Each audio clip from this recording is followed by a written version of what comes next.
What is up, ladies and gentlemen? Cjthecheesedj here, and we are back with another Total War video for you guys today. And today, guys, it is the March of the Lizardmen. Look at all these beautiful boys out here on show, ready to kick some lizard butt, because as you can see, we are actually versing some other Lizardmen. You can see their flyers over there. So guys, we are back with another multiplayer battle, and today, guys, it is us versus Hewitts, and he has brought his own Lizardman army. Granted, it is significantly smaller over on this side, but he makes up for that with the ton of flyers that he has. So this is going to be a very interesting battle because our literal only ranged unit is the skin cohorts over here. And to say that they'll do a decent amount of damage is a very, very large understatement. But the big boy that we've got, the big boy out on show today, the Feral Dread Saurian, looking mighty fine. Look at that juicy face. So guys, let's quickly go over the units in each of the armies, and we'll get the battle underway. So guys, for my army, we've got two groups of the red-crested skinks, two groups of Saurus warriors with spears. Sorry, three groups of Saurus warriors with spears, and they all have shields. Yep, they've all got shields.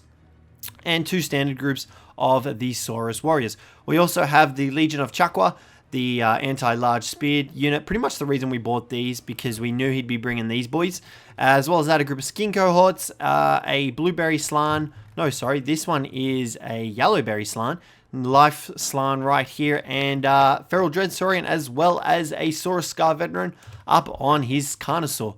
So guys, as for my opponent, he's got two groups of the Pterodon Riders, Fire Leech Bowler variant. Over here you can see these guys are anti-infantry, pretty much drop bowlers on you, and they've got a lot of range damage. He also then has three groups of the Ripidactyl Riders, so a lot of anti-infantry fighting power, as well as over here in his, I don't even know if you'd call this his main army. I'm pretty sure the Flyers would be his main army.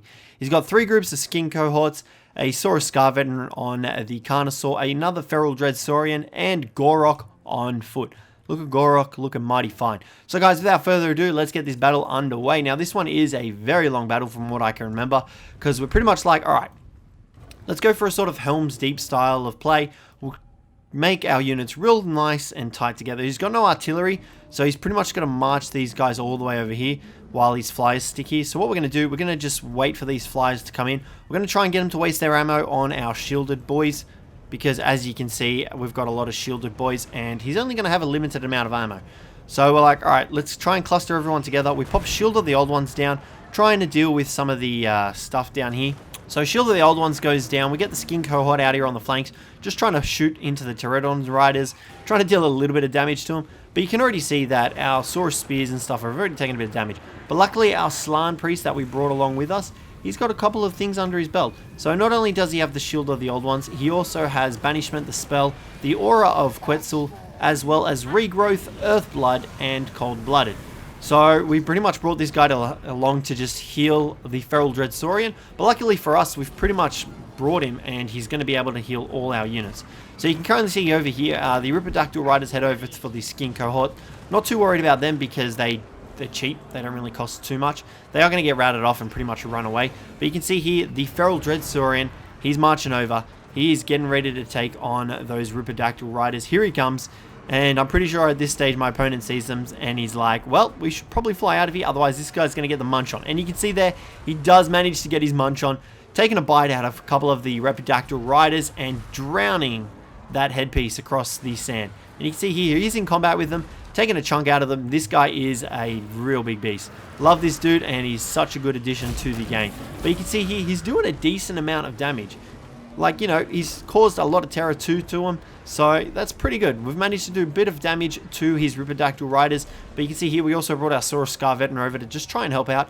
He does have a bit of anti-large bonus, hence why we brought them. So we're going to bring these guys back over to our main army force, and you can see that we've taken a bit of damage. The red-crested skinks are slowly getting picked off. Saurus warriors are getting picked off. The Legion of Chakwa, where did they go? Where have the Legion of Chakwa just gone to? There they are. So the Legion of Chakra is still on full health. That's great. That's what we want. But yeah, at this stage, I think we start popping our banishments. Not banishments, sorry. Our healing, because we've got 30 Winds of Magic. It's not doing anything offensively. So we're like, let's pop that. I don't know where our rest... I think we had a little bit of a lapse in micromanagement. So our red-crested skinks are headed over here. And yeah, we've pretty much... You can see this Ripidactyl Rider group over here has taken quite a lot of damage. But, you know, we've got the skin cohorts as well. They're ready to come back. The main ones are the Pterodon Riders because they have the ranged damage. The Ripidactyl Riders have to come into contact for melee, but we pretty much send this Saurus Scar Veteran over here, try and scare those guys off a little bit more. We're just trying to coax them in to coming in to land on us, and you know, if they waste their ammunition on the Feral Dread Saurian, that's great for us because we can just heal him straight back up. Our Slann is still on full health, no damage really being taken to him. You can see our Red Crested Skinks are coming in to join the main army. I probably shouldn't have grouped them up so much because it would have made their ammunition a lot easier because they do have the explosive ammunition, I believe, that does area of effect, explosive damage. Yeah, you can see that explosive base damage 27. So I probably shouldn't have bunched them up as much, but I did pop a couple of heals here. You can see one here coming down. Earthblood going down on our Saurus Spears, our Feral Dread Saurian, and these Spears. Now, Earthblood only heals a maximum of 3 targets now. We did overcast it, I believe, just to try and get some heals going. You can see our Saurus Scar Veteran's chilling over here. Still hasn't really moved his main army, I think. Are they starting to march now? Nope, still haven't moved, so he's just mainly focusing on the aerial sort of side of things, which, like I said, is great for us, because we can just sit here, soak the ammo, soak the ammunition. Probably should have turned these guys face so they would have taken a little bit reduced damage with their shields. But you can see these guys here are pretty much out of ammunition. So they're going to have to resort to, you know, coming in and fighting toe-to-toe with a Feral Dread Saurian, a Saurus Scar Veteran, bunch of Red-Crested Skinks, and a bunch of Spears. So, you know, we weren't really too worried about that. We really weren't worried about too much at this stage. You can see the balance of power is still about halfway. But of course, we didn't bring any aerial units. I don't really like using aerial units because you have to always constantly micromanage them, and it's a little bit of an annoyance to me. But yeah, you can see here we pretty much square them all up. We're ready to go. Spears and shields are facing forward. We do pop a banishment over here, trying to catch some of the Ripidactyl Riders. They do take a little bit of damage, nothing major, but because it's a vortex, it does do damage to flying units. We've forgotten about our Skink cohorts. They're over there chilling. And yeah, we're just kind of waiting for him to make the next move. He does pretty much have to do the moves because we're just waiting here. So you can see that he does feign in with the Ripidactyl Riders, but we do pop another Earthblood on the Red-Crested Skinks on the Saurus Warriors, trying to get a bit of health back to them. And you can see a group of Ripidactyl Riders comes in, and this is where we're like, alright, big boy, get your ass in there, make your money's worth. And the Red-Crested Skinks as well try to get in there and try to pin him in place. That doesn't work, but you can see here, Pterodon Riders coming in. He does feign it once again. But did we manage to chase off that other group of Ripidactyl Riders? I don't think so. I'm pretty sure that's them. So we're just kind of chilling here. We're just like, alright, your move, mate. Let's see. So you can see here, he brings in the Pterodon Riders, and our Saurus Scar Veteran is straight on top of them. He's just like, you are not getting out of my grasps. We are going to eat you. But unfortunately, he does manage to get him away. They do take a little bit of damage from the Feral Dread Saurian, but nothing major. And you can see here, he comes charging in to our Spears. Doesn't get the charge bonus off because, well, they're braced, they're ready for it. And he brings in the Ripidactyl Riders. We're like, alright, Feral Dread Saurian, just bring every unit in. Concave everything we have. We do pop Shield of the old ones, given majority of our units 22 damage resistance as well as the 8 leadership. And you can see here, these Pterodon Riders do, what is it called? Route. So they're flying off, but, you know, it's just a waiting game because his main army is still chilling over here. They have not moved a muscle. We haven't moved, like I said, we just wanted to get our their ammunition drained. And you can see he starts picking off our Skin cohorts. He sees them chilling over there. And you can see his main army is starting to move. But his flyers are pretty damaged. We decided not to move any units over there because we're like, well, what's the point?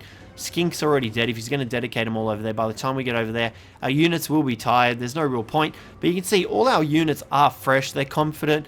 You know, we don't really have much downsides of this. You can see he's marching his units over here. By the time they get over here, they are going to be pretty tired.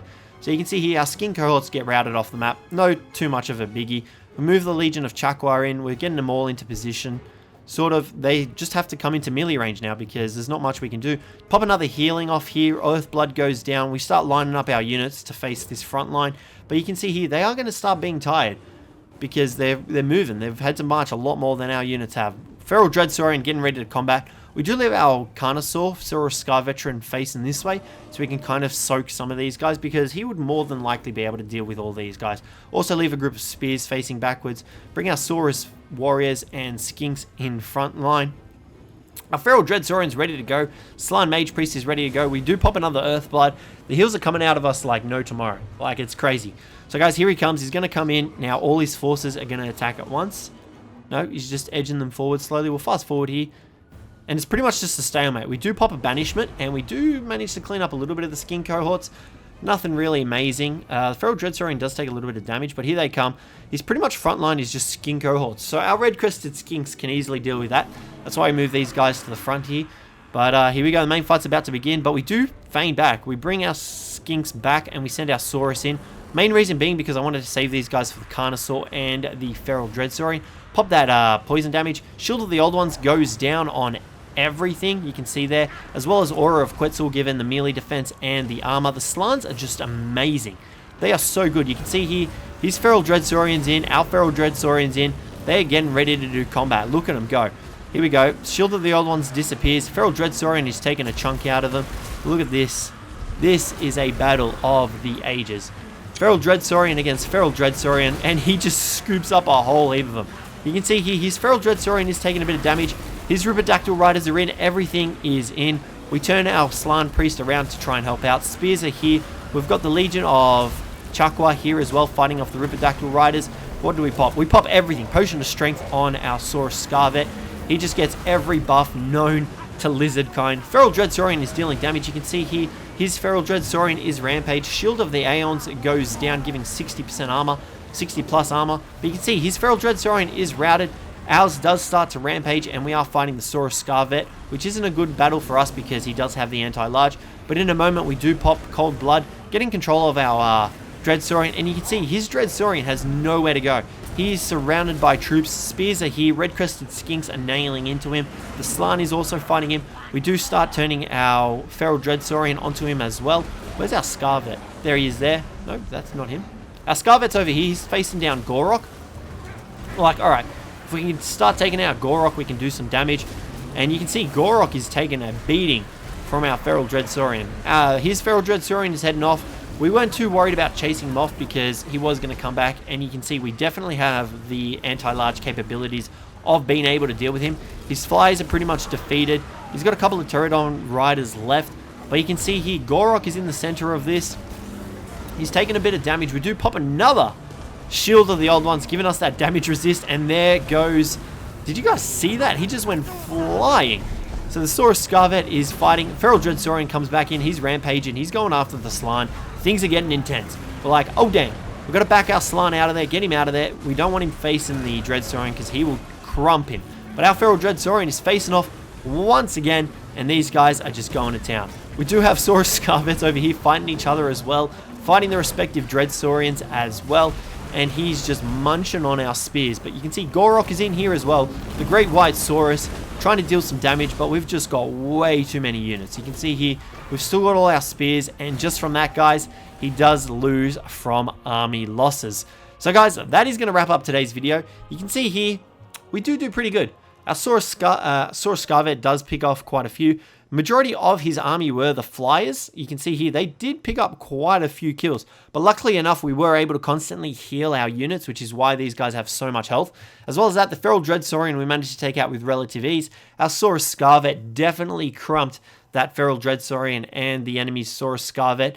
So it was definitely a good game. GG to my opponent. But yeah, I think we definitely had the better build here. We came prepared for his Ripidactyls. That's why we had more spears than the standard warriors. As well as that, we brought the Legion of Chakwa, and we just kind of countered him. He should have marched his army in while his flyers were constantly harassing us. I think that would have worked better for him. But yeah, guys, that's going to wrap up today's video. So thank you very much for watching. Hopefully you guys enjoyed it. If you did, don't forget to leave a like and subscribe down below for more. But other than that, I will catch you in the next.